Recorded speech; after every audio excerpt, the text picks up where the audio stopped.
Babies grow up fast these days, and hard as it is to believe, it won't be long before your child is crawling off in search of the nearest device. Welcome to Are We There Yet? I'm Katy Gosset, and this is a parenting podcast.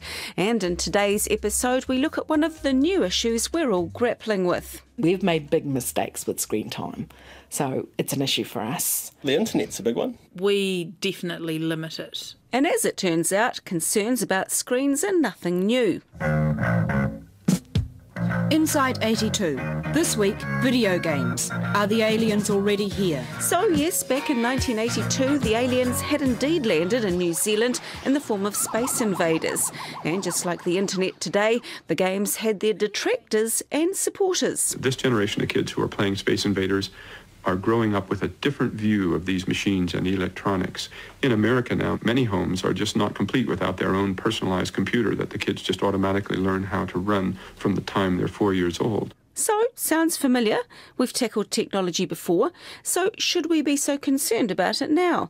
Let's check in with our clinical psychologist, Catherine Gallagher. People are going to have some very strong opinions about this, so I'm happy for people to have strong opinions. I think, in my experience, screen time isn't good or bad. You know, it's about the balance. Where it becomes a problem is when it starts getting in the way of other important functions. Such as sleeping, such as, interacting, such as family time, such as actually building that child's capacity to self-regulate so they actually know how to entertain themselves. Because I think one of the challenges I see often with kids is they get bored really easily and kind of look to parents or look to screens to kind of entertain them. And I think that capacity to actually just be okay in your own skin and entertain yourself and tolerate that boredom is something that is potentially becoming more difficult. So what kind of entertainment are our children finding online? One of them, she watches really dark things, gory stuff, but I don't really worry too much about that because I like those things too. They're kind of cool, but not gory, not really gory, not bad gory. And the other one is just One Direction. That's part of what's scary about being a new parent. You kind of see people with older children that are dealing with pornography. How the hell am I going to deal with that? My younger kid, he's probably the one that I worry about more. And he's also much more influenced by other kids and what they're doing, like showing how to access a porn site. And he wasn't interested in it. But, other kids were showing him, and so he thought that that's what you had to do. So how did you deal with that situation? Sorry. Well, he was hideously embarrassed. And we just dealt with it like we deal with everything else, basically front up, just calmly. And we explained what we thought about porn and why, and also that wasn't really something that he was really wanting to see at his age. I do homestay, and there was a girl we had here, and she was on this dating thing, and she had boys coming to the gate. That was a worry that she got onto that. Everyone's on it, she says. And it's not just what they're watching, but how long they're spending on their screens. They read, they do other things, but it's almost like they want to get back to the PS4 or the gaming. If we left them to their own devices, they would probably spend all day, every day on it. We stop at 9 o'clock. They can have it after school when they come home, but no phones at the table, ever. And how many hours a day?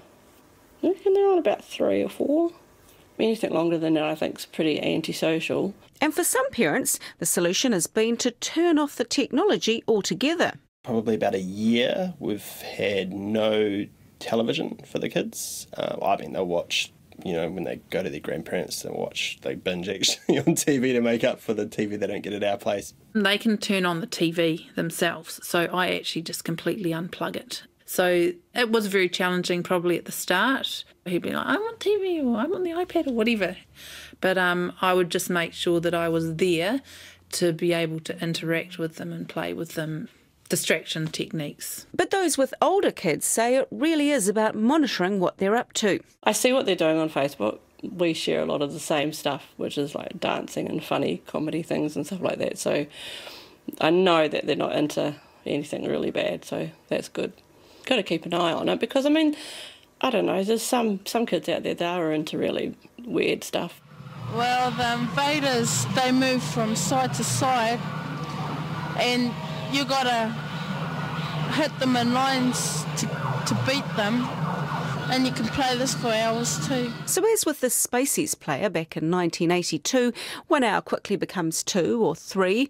How long should children be gazing at a screen? Well, ironically, I Googled this question because I didn't know and, got some really good information. So back to our clinical psychologist, Catherine Gallagher, ironically, as she puts it, using a screen to glean some statistics. The American Academy of Pediatrics, they had some findings around, under 18 months, apparently none. Between 2 and 5, 1 hour a day, and between 6 and 18, up to 2 hours a day. So I read that and automatically thought, oh my God, my children are going to be, disadvantaged because they've certainly had more than that. Which again is a really good example of how these guidelines can be really helpful and instructive, but they can also be a double-edged sword because then we can think, are we doing harm if we're not following them? So they promote guilt? Well, yes, absolutely. But if your child is spending more time online than that or is reluctant to give the device up, then don't assume the worst. If your child is someone who loves it, then that's okay, because technology can also be really fun. It can be a focus of attention. But if they're one of those kids who really overreacts when you try to get them off it, don't panic, because in actual fact, it's not very much fun to stop having fun. And I think most adults could agree with that, when we're having a really great time and someone says, stop that now, we don't typically go, okay. But at some point, your child is going to need to come off the device, and that's when some strategies can come in handy. The challenge for those parents and those kids is, okay, if you love it, how do we then help you manage getting on it and getting off it? If you can look at it as a way of teaching them frustration tolerance. So, with those kids, it would be really important to have clear boundaries around the amount of time they were allowed on technology. Really important to say, it's coming off to your finishing time. If you can handle it well, then you're going to be able to get your access to it tomorrow. If you actually kick up, then the amount of time it takes you to get off is going to be the amount of time you lose off your technology. So it's, again, rather than just crossing your fingers and hoping they'll cope with it well, it's going into it in a planned way. So again, the child might not believe you the first time and might kick off for quite a long period of time. But then the next time they go to use their device and they've got it for 5 minutes, they start to pick up on the fact that, that thing that happened yesterday, actually it's biting me on the bum now. And it doesn't hurt to consider how much time we're spending online as parents. That's an interesting thing of modelling, where you've got each of the family members all on their devices, and then you've got the parent remembering, that's right, children are only supposed to have 2 hours a day, get off! While at the same time I'm on the computer looking at Facebook or doing my work or doing whatever. So you can have those inconsistencies that can make, I suppose, laying these things down more challenging. We present Fun, Fear and Fantasy. Back in 1979, it was TV that kids couldn't tear themselves away from. What do you think would happen to young people if they watch television all the time?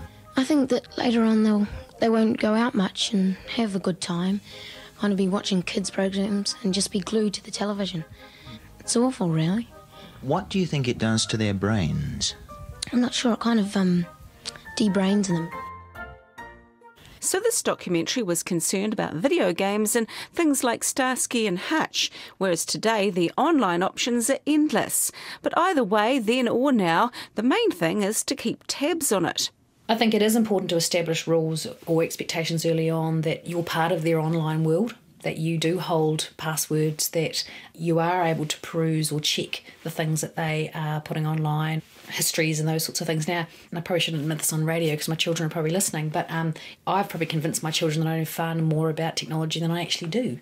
Because mum's the person who knows if they've got their hand in the biscuit jar down the other end of the house, mum will go, "What are you doing?" So the fact that I might say, look, if you do anything online, I'm going to know about it, especially my younger child, he probably kind of believes, which is quite a handy thing to continue to foster. But I think the onus is on us as parents to become au fait and to look up NetSafe and to be aware of the technology that our kids are accessing. And at the same time, as hard as it might be, we need to keep having difficult conversations with our children about the kind of issues that might turn up online. I work in the area of sexual violence and hear information about pornography or other things that go on, and I'm sure my children dread the fact that I'll come home and just say, learned about this today, and I have these drop and run conversations where I'll just kind of pose something and wonder out loud about it and I suppose create an opening, and they're busy groaning and going, "Oh, Mum, sure, shut up." But the information was put out there, the conversation was allowed to kind of get started. Now, if I sat down with a cup of tea and said, right, let's talk about pornography, they'd go, what?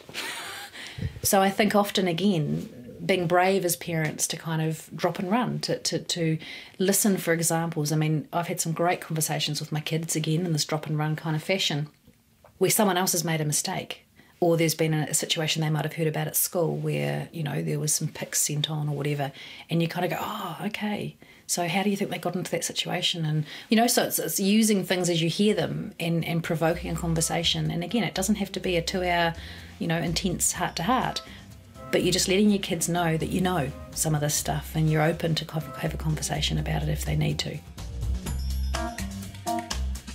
And that's us for today. Are We There Yet is presented and produced by me, Katy Gosset, and Adam McCauley assists with musical production.